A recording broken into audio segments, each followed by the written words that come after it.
Bonjour, donc aujourd'hui nous allons voir quelles sont les choses à ne pas faire au moment de faire votre recherche d'investissement immobilier sur la Riviera Maya.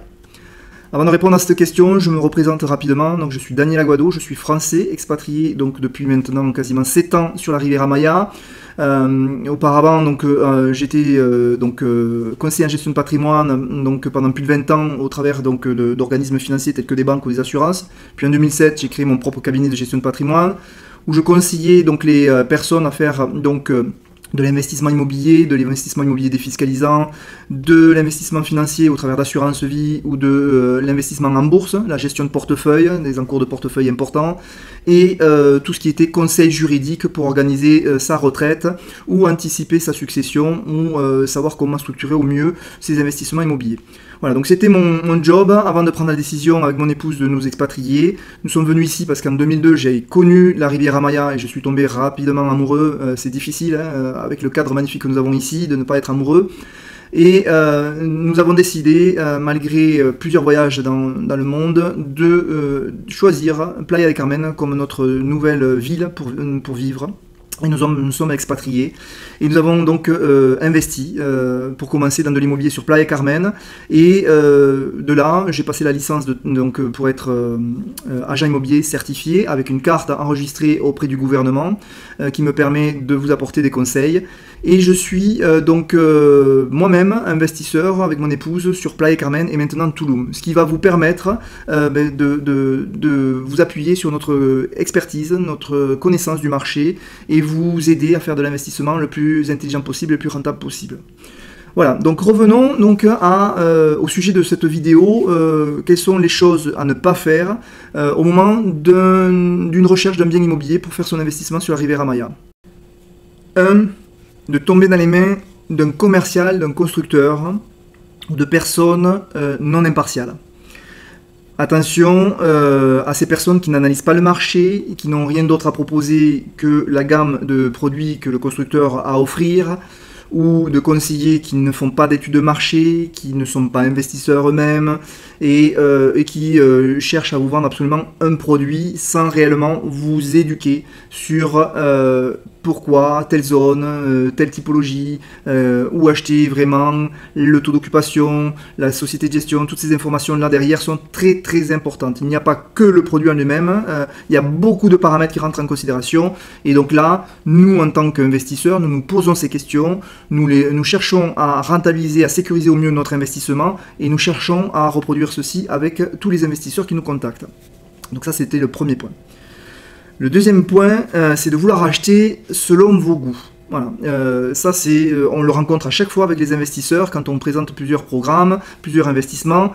L'affect, vos sentiments rentrent donc dans l'achat et on a parfois des personnes qui nous disent oui mais la cuisine est petite, oh mais qu'une chambre. Non, il faut que vous pensiez, c'est un investissement dans lequel vous pouvez venir, certes, profiter de cet investissement, mais vous allez venir quoi? 15 jours, 20 jours, 30 jours maximum par an? Et qu'est-ce qui se passe les 330 autres jours? À qui est destiné ce bien les 330 autres jours? À vos locataires. Et les locataires ici sont des touristes. Et les touristes ont des demandes et des besoins bien spécifiques. Donc, il ne faut pas se tromper, il faut aller investir dans quelque chose qui est destiné à cette demande-là, et non pas à quelque chose qui va satisfaire votre plaisir et vos besoins à vous. Donc là, c'est le deuxième point très important sur lequel souvent beaucoup d'investisseurs commettent l'erreur. Et donc nous travaillons là-dessus, nous vous éduquons pour vous ramener justement vers un investissement intelligent destiné à la niche des touristes que nous avons ici en masse. Nous avons eu l'an dernier 31 millions de touristes. Chaque année, nous avons une croissance. Nous allons avoir, d'après les estimations du ministère du Tourisme, une augmentation d'entre 4,5 et 5% par an du nombre de touristes. Donc, il faut faire un investissement qui répond à cette demande-là, à ce besoin-là. La troisième erreur à ne pas commettre, c'est de penser que dans toute la Riviera Maya ou dans le Yucatan, c'est aussi intéressant d'investir, que toutes les places sont vraiment intéressantes et vont donner un bon rapport. Grossière erreur, grossière erreur. Par exemple, on entend souvent que Mérida est la ville la plus sûre du Yucatan, c'est une des villes les plus sûres d'Amérique latine, et donc beaucoup de Canadiens, par exemple, vont s'expatrier et vivre là-bas. Alors si c'est pour y vivre, je ne dis pas, mais si c'est pour faire un investissement dans le but de le louer et d'avoir une bonne rentabilité, c'est une erreur. C'est une erreur. Donc là aussi, nous allons aborder tous ces points-là avec vous lors de nos différents échanges. On va vous éduquer et on va vous expliquer les spécificités de chacune des villes, pourquoi il est intéressant d'investir là ou au contraire ne pas investir là, qui sont les personnes à qui vous allez destiner la location et pourquoi elles vont venir ici, quels sont les centres d'intérêt qui font que ces personnes viennent ici et pas ailleurs. Voilà, donc nous avons vu 3 gros points importants que nous abordons donc, lorsque nous faisons donc, nos rendez-vous avec nos clients.